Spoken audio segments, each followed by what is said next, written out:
Hello students, हमारी आज की वीडियो का टॉपिक है सब जेनरास ऑफ नॉवल। मतलब कि नॉवल के सब जेनरास कौन कौन से हैं। Novel is the most widely read and written genre of English literature. ये नॉवल जो है ये मोस्ट वाइडली मतलब बहुत ज़्यादा लिखा जाने वाला और पढ़े जाने वाला जेनरा है इंग्लिश लिटरेचर का। The main subgenres of novel are realistic novels, historical novels, psychological novels और उसके बाद एडवेंचरस नॉवेल्स और पिकारसी क्यू नॉवेल्स और ऑटोबायोग्राफिकल नॉवेल्स, इंटेलेक्चुअल नॉवेल और गॉथिक नॉवेल्स। और अभी हम इन सबको एक एक करके डिस्कस करेंगे, ठीक है, कि ऑटोबायोग्राफिकल नॉवल कौन से होते हैं, इंटेलेक्चुअल नॉवल कौन से होते हैं, ठीक है, और गॉथिक नॉवल कौन से होते हैं। हम इन सब को डिस्कस करेंगे। तो चलिए शुरू करते हैं टाइम वेस्ट किए बगैर। सबसे पहले हमारे पास है साइकोलॉजिकल नॉवल। ये कौन से होते हैं? ये होते हैं नफ्सियाती अफसाने जिनको कहा जाता है, ठीक है। A psychological novel is also called psychological realism. Realism क्या होता है? जो रियलिटी होती है उसको बोलते हैं realism. It is a work of prose fiction which places more than the usual amount of emphasis. Emphasis मतलब कि जोर देना, फोर्स करना ऑन इंटीरियर करेक्टराइजेशन, मतलब कि जो उसके अंदरूनी किरदार हैं, मतलब जितने भी उन सब पे ज़्यादा फोर्स देते हैं। And on the motive circumstances and internal action which develops external action. और जो उसके अंदर एक्शंस हो रहे होते हैं उनको वो इस तरह से शो कराते हैं जैसे कि एक्सटर्नल तरीके से, मतलब जैसे बाहर भी वही हो रहे हैं, एक्सटर्नल तरीके से शो कराते हैं। जैसे हमारे सामने अगर कोई कुछ हो रहा है, मतलब कुछ होता है, मतलब जैसे कि कोई इवेंट होता है, फॉर एग्ज़ाम्पल हमारे सामने कोई एक्सीडेंट हुआ है, उसको वो ऐसे शो कराएंगे, ऐसे वो अल्फाज इस्तेमाल करेंगे जैसे कि रियलिटी में हो, ठीक है। अगर आपने कोई साइकोलॉजिकल नावल पढ़ना है तो बेस्ट एग्जांपल हमारे पास है जॉर्ज एलियट और एडम बीट। मतलब जॉर्ज एलियट का लिखा हुआ एडम बीट। ये वाले नॉवेल्स आजकल बहुत कम लिखे जाते हैं, पहले बहुत ज़्यादा लोग लिखते थे, मतलब ज़्यादा तब भी नहीं, लेकिन आजकल बहुत कम लिखे जाते हैं। और आप लोगों को समझ आ गया होगा साइकोलॉजिकल नॉवल किसे कहते हैं।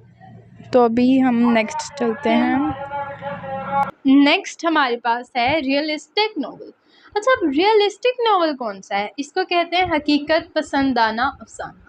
ऐसा मतलब नॉवल जिसमें हकीकत पूरी तरीके से बताई गई हो। ये साइकोलॉजिकल नॉवेल्स के बहुत मतलब मिलते जुलते हैं, ठीक है।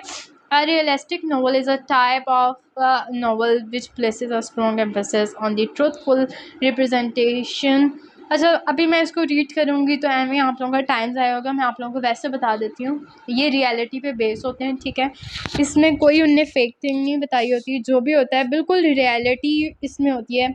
हकीकत पसंद आना मतलब इसके नाम से ही पता चल रहा है, ठीक है। अगर आपने ये इस तरह का कोई नावल पढ़ना है तो वो हमारे पास उसकी भी सेम वही एग्जांपल है जॉर्ज एलियट का एडम बेट, ओके। रियलिस्टिक नॉवल और साइकोलॉजिकल नॉवेल्स तकरीबन सेम होते हैं, ठीक है।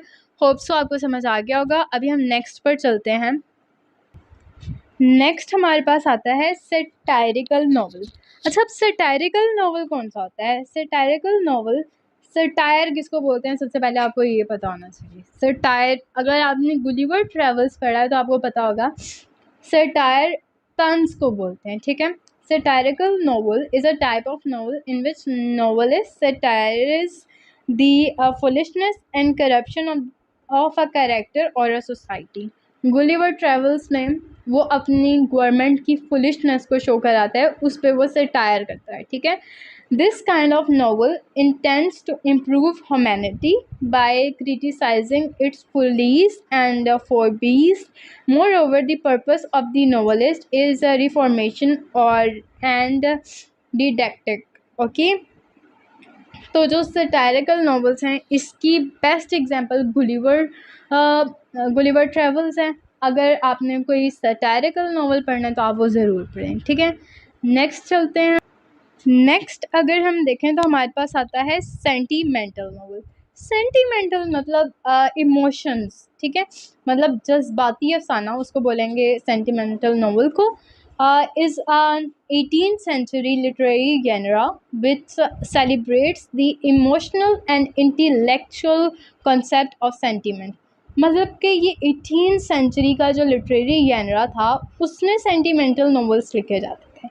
अभी तो इनका कोई इतना कॉन्सेप्ट नहीं रहा, अब तो लोग इतना स्टडी करते भी नहीं है नॉवेल्स को, तो तब इनका कॉन्सेप्ट होता था। अगर आपने कोई सेंटीमेंटल नॉवल पढ़ना है तो उसकी बेस्ट एग्जांपल हमारे पास है लॉरेंस स्टीवन का सेंटीमेंटल जर्नल। ओके, एग्जांपल्स आप लोग याद कर लें क्योंकि एग्ज़ाम में ये वाला क्वेश्चन बहुत इंपॉर्टेंट है, आ जाता है, तो आप लोग एग्जांपल्स याद रखेंगे तो आपका पेपर अच्छा लगेगा। नेक्स्ट हमारे पास है हिस्टोरिकल नॉवल। हिस्टोरिकल नेम से शो हो रहा है तारीखी। A historical novel is a genre of English literature whose story is set during a period that predates the author's own time। मतलब कि ये ऐसा एक लिटरेरी वर्क है जिसमें ऐसी स्टोरी बयान की जाती है जो कि ऑथर के अपने टाइम से भी पिछली हो, उसको क्या कहते हैं, historical novel. Okay, it means it is a novel set in a period earlier than that of the writer। मतलब कि इट मीन मतलब इसका मतलब ये है जो मैंने पहले एक्सप्लेन कर दिया वो यहाँ पे इन्हें बताया, जो राइटर है उसके अपने पीरियड से पहले के पीरियड को क्या जो होगा उसके बारे में अगर वो लिखेगा तो वो हिस्टोरिकल नॉवल होगा। It conveys the spirit, manner, soul conditions of a past age with a realistic detail to history fact। इसमें डिटेल्स होते हैं हिस्ट्री फैक्ट की, वो भी हकीकत पर बेस, मतलब रियलिटी पे बेस, ठीक है। Moreover, this type of novel presents the story based on historical events। historical events पर जो story base होती है वो इस किस्म के नॉवल में शो कराई जाती है, मतलब बताई जाती है। इसकी बेस्ट एग्जांपल अगर हम देखें तो हमारे पास आती है चार्लीज डिकन की अ टेल ऑफ टू सिटीज़। ये मैंने पढ़ी है, बहुत ही कमाल की है और आप लोग भी इसको ज़रूर पढ़ें। नेक्स्ट अगर हम देखें तो हमारे पास आता है ऑटोबायोग्राफिकल नॉवल। अच्छा, ये कौन सा होता है? ये एक खुद नोशती नॉवल होता है। मतलब कि ये एक ऐसा नॉवल होता है जो कि राइटर की अपनी लाइफ पर बेस होता है, वो खुद ही अपनी लाइफ को उस डिस्क्राइब करता है अपने नॉवल में, उसको बोलते हैं ऑटोबायोग्राफिकल नॉवल, जिसमें राइटर अपनी लाइफ खुद बताता है, ठीक है। It is a novel in which author describes his own life with fictitious characters and events। This has close resemblance with his life. मतलब वो अपने लाइफ के कैरेक्टर्स को, इवेंट्स को खुद डिस्क्राइब करता है और उसका बहुत ज़्यादा मतलब सिमिलैरिटी, मतलब रिजेम्बलेंस बहुत ज़्यादा होती है उसके असली लाइफ से, क्योंकि जब हम लिखना शुरू करते हैं ना तब बहुत ज़्यादा चीज़ें बीच में हम डिफरेंट कर देते हैं जो कि रियलिटी में नहीं होती, ठीक है। तो इसलिए रिजेम्बलेंस लिखा है, बिल्कुल यहाँ पे हमने ये नहीं लिख दिया सेम एज हिज लाइफ, ये नहीं लिखना, ठीक है। इसकी अगर हम एग्जांपल देखें तो इसमें तो बहुत ज़्यादा हैं, बहुत ज़्यादा राइटर्स ने अपनी अपनी लिखी हैं। तो यहाँ पर आप देख सकते होंगे, अगर हम चार्लीज डिकन की देखें तो उसकी है डेविड कॉपरफील्ड और ग्रेट एक्सपेक्टेशंस, ये भी इसने अपने आप पर ही लिखी है।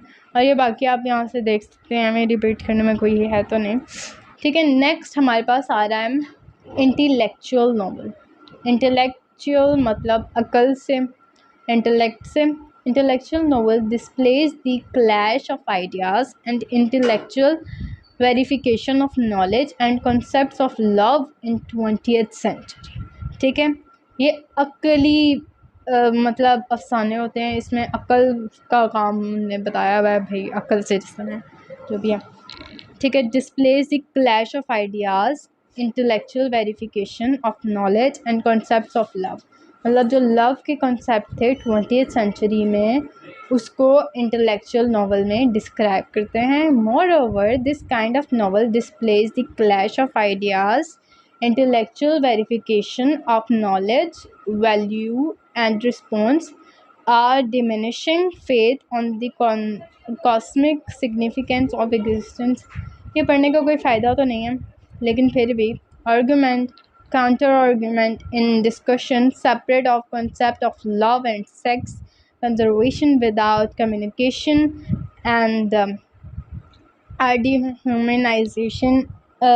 dehumanizing effect of disillusionment।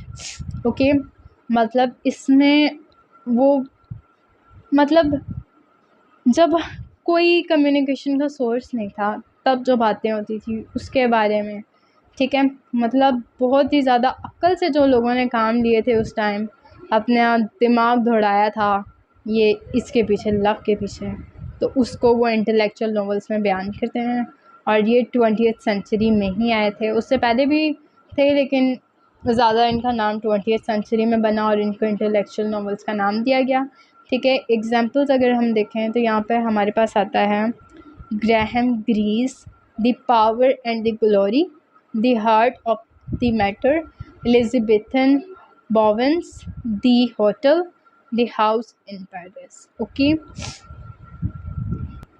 फिर हमारे पास नेक्स्ट आता है पिकार्सिग्यू नॉवल, बदमाशों से मुतल्लिक अफसाना, ठीक है। The word picaresque is derived from the Spanish word जिसका जो है picaro, PICARO, which means a rogue और वेगाबॉन्ड। आवारा को बोलते हैं picaresque. Okay, the picaresque novel is a genre of prose fiction that originate in 18th century. ये 18th century में ओरिजिनेट हुआ था। It represents the story of adventure, मतलब इसमें एक ऐसी स्टोरी बताई जाती है किसी आवारा इंसान की स्टोरी, मतलब जो दर दर भटकता है, उसके एडवेंचर्स, उसको क्या क्या पेश आता है और उसकी मतलब जो उसकी हीरोइक डीड्स होती हैं वो सब कुछ, और उसको सोसाइटी के साथ रिलेशन, ये सब कुछ जिस नावल में बताया जाता है उसको बोलते हैं पिकार्सिक्यू नॉवल। ओके, अगर आपने कोई पढ़ना है तो एग्जाम्पल्स आप देख सकते हैं। It is written in first person, ठीक है, ये आपने याद रखना है। फिर उसके बाद एग्जाम्पल्स अगर हम देखें तो हमारे पास आता है हेनरी फील्डिंग की जोसेफ एंड्रयूज़, ठीक है, और डैनियल डिफॉय की रॉबिन्सन क्रूसी, ठीक है। नेक्स्ट हमारे पास आता है गॉथिक नॉवल। यार ये गॉथिक नॉवल तो मैं खुद इसको पढ़ाने के लिए बहुत एक्साइटेड हूँ, क्योंकि गॉथिक नाम से मुझे समझ ही नहीं आता ये क्या, गॉथिक किसको कहते हैं यार, ये वाला नॉवल मुझे बहुत कंफ्यूज करता था, ठीक है। गॉथिक नॉवल कहते हैं जंगली या बेइल्म जो जाहिल लोग होते हैं उनके मुतालिक जो नॉवल होता है उसको बोलते हैं गॉथिक नॉवल, ठीक है। The term is apply to the pointed architectural style prevalent Western Europe in the 20th to the 16th century. In 18th century, the word was used in sense of barbaric, rude and uncultured system। मतलब Gothic word उनके लिए use किया जाता है जो कि barbaric, rude, जाहिल लोग होते हैं, अनकल्चर्ड होते हैं, जिनका कोई कल्चर नहीं होता, उनके लिए यूज़ किया जाता है। उन पर जो नॉवेल्स लिखे जाते हैं उनका मतलब उनका लाइफस्टाइल, उनके हीरोज़, उनकी हीरोइंस, और फिर उनकी इनोसेंटनेस और उनकी मिस्ट्री, उनके टेरर और उनकी फोर्सेस और उनका रिलीजन तो उनका इतना नहीं होता क्योंकि वो अनकल्चर्ड होते हैं ना, मतलब उनकी लाइफ पर जो लिखे जाते हैं उनको गॉथिक नॉवेल्स बोलते हैं। अगर आपने कोई गॉथिक नॉवल पढ़ना है तो मैं आपको बेस्ट बताती हूँ, ये जो है द कैस्टल ऑफ ऑट्रेंट, ये लिखा है होरेस वेलपुल ने, और ये आप ज़रूर पढ़ें, बहुत ही आला किस्म का है, ठीक है। और लास्ट पर हमारे पास एक ही टॉपिक बचता है जो कि है एपिस्टोलरी नॉवल, और ये कौन सा नॉवल होता है? ये comes from Greek word epistle which means letter. ऐसा नॉवल मतलब सॉरी, एपिस्टोल का मतलब होता है लेटर। लेटर किसको कहते हैं? ख़त को। Epistolary is a literary genre pertaining to letters in which writers use letters, journals, or daily entries in their work, or they tell their story or deliver messages through a series of letters। मतलब letters के through ही अपनी story बताते हैं और पूरा novel बनाते हैं। यहाँ पे ही आपको समझ आ गई होगी। Recently writers also use electronic documents like emails, blogs, radio broadcast and recordings. ठीक है। अब के राइटर्स जो एपिस्टोलरी नॉवेल्स लिख रहे हैं वो इन सब को भी यूज़ कर रहे हैं, ब्लॉग्स, ईमेल्स, रेडियो ब्रॉडकास्ट और रिकॉर्डिंग्स को। अगर आपने कोई पढ़ना है तो आप ये पढ़ें, दी मूनस्टोन और डैडी लॉन्ग लेग्स, जिसको लिखा है जीन्स वेबस्टर ने और इसको लिखा है विल्काई कॉलिंस ने। होप सो आपको वीडियो पसंद आई होगी, नहीं भी आई तो लाइक कर दें और सब्सक्राइब कर दें। But thank you so much. कोई बात समझ नहीं आई कमेंट कर दें और थैंक यू सो मच।